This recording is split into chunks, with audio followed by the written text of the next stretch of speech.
And today we're going to be reviewing the Estelin Sunscreen. Okay, so this is the ultra light hydrating invisible sunscreen that comes in how many ml? I'm going to write it on the screen, please. So this is the blue one, right? Then I've used the other one that comes in a brown container, but I don't know where I kept the container. Honestly, I don't know where I kept it. I got this sunscreen. I think that should be sometime last year. It has finished though, but just that I kept it because I want to give a review of the sunscreen. Okay, I still have small.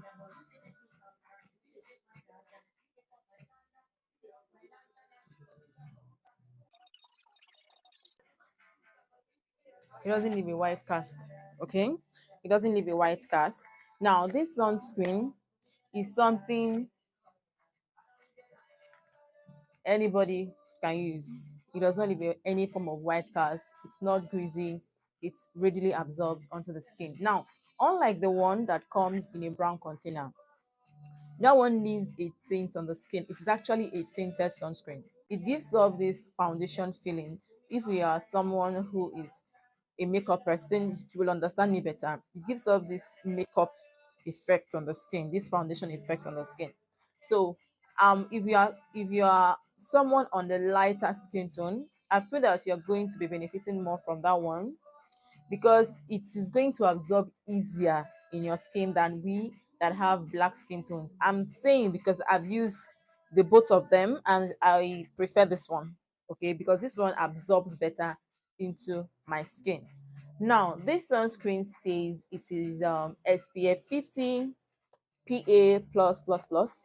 So what this means that it is a broad spectrum sunscreen, meaning that it is going to protect your skin from both the UVA rays and the UVB rays.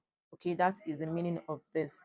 Now, this is a hybrid sunscreen. What do I mean? It contains UV filters of both chemical sunscreen and the mineral sunscreen. Now, for the chemical sunscreen, this is where we have the ethyl hexyl methoxycinnamide, we have the octocrylene, and some other ones. Under the mineral, we have zinc oxide, we have titanium dioxide. Yeah. So this sunscreen contains both ingredients from the chemical and the mineral sunscreen. So it is a hybrid sunscreen. You might want to ask, what does chemical UV filters do? What do physical UV filters do?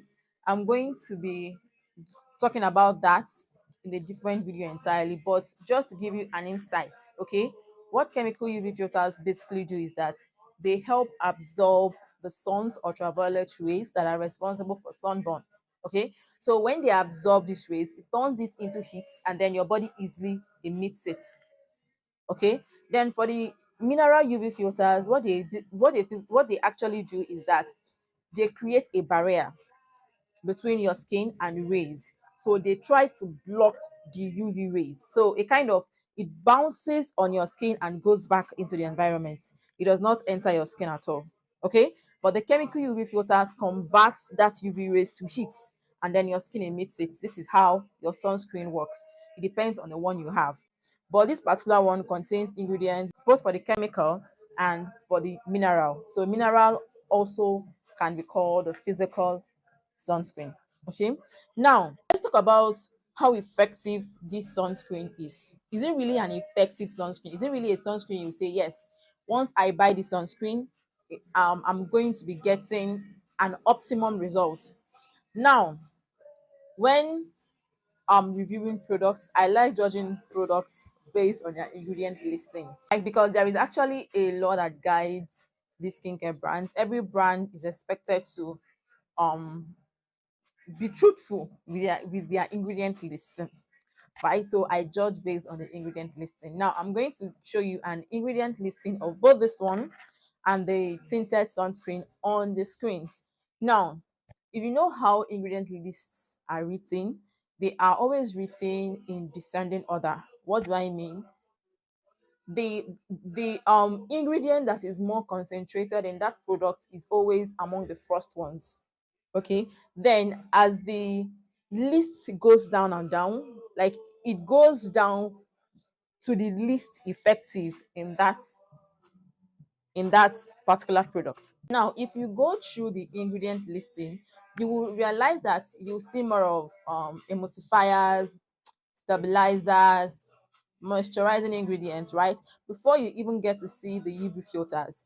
And as a sunscreen that it is, the UV filters are supposed to be the more concentrated ones. At least after aqua, I should start seeing the UV filters, right? But in the ingredient listing, octocrylene is actually the 10th. Okay, it is actually the 10th. Then you start going down before you now start seeing titanium dioxide, ethyl hexyl methoxycinnamate. So this sunscreen actually is more of a moisturizing product. It is not that product I'm going to say that you should actually depend solely on if you want to get maximum benefit from a sunscreen, especially if you are battling with hyperpigmentation.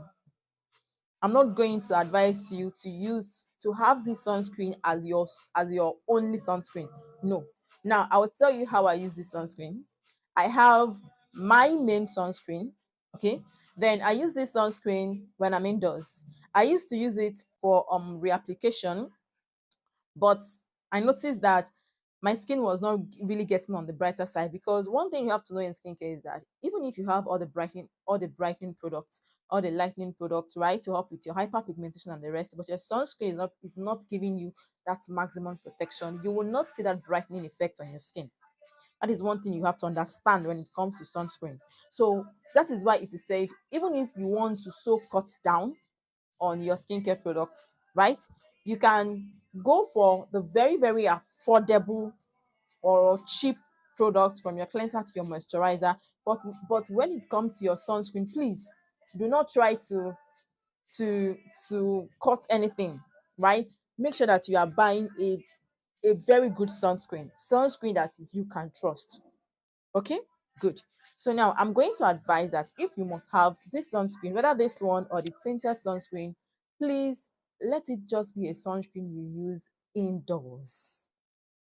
Now, this sunscreen, I use it only indoors. I used to use it for reapplication purposes. Like before I leave my house, I use my main sunscreen. Then I use this when it's time to reapply. But when I started noticing differences on my skin, I had to switch. So I use this when I'm indoors. Okay. Now, I'm not saying that I will not buy this sunscreen again. I will buy it again. It is a kind of making me also manage my other sunscreen, because you know that actually sunscreens are expensive. So it also helps me to manage my sunscreen, right? So I use this when I'm indoors. Then when I'm stepping out, I use my main sunscreen. Now I got this sunscreen for 5,000 naira or 5,500. I cannot remember, honestly. I cannot remember. But this is actually not that sunscreen I will recommend if you are battling with hyperpigmentation. Sorry, I will not recommend this. Okay. Then does it have any scent? I forgot to tell you guys though. Mm-hmm. Yeah, it contains a fragrance. It actually contains phenoxyethanol, and if you know ethanol, ethanol is a kind of an alcohol, if I'm not mistaken. I hope I'm correct. So it gives all that alcohol scent. Okay. This is from the Dr. Rashel brand. Dr. Rashel, that you know, the brand. This Estelin is actually also from their brand. Okay. So yeah. If you have any questions to ask me concerning the Estelin sunscreen, let me know in the comment section. Bye.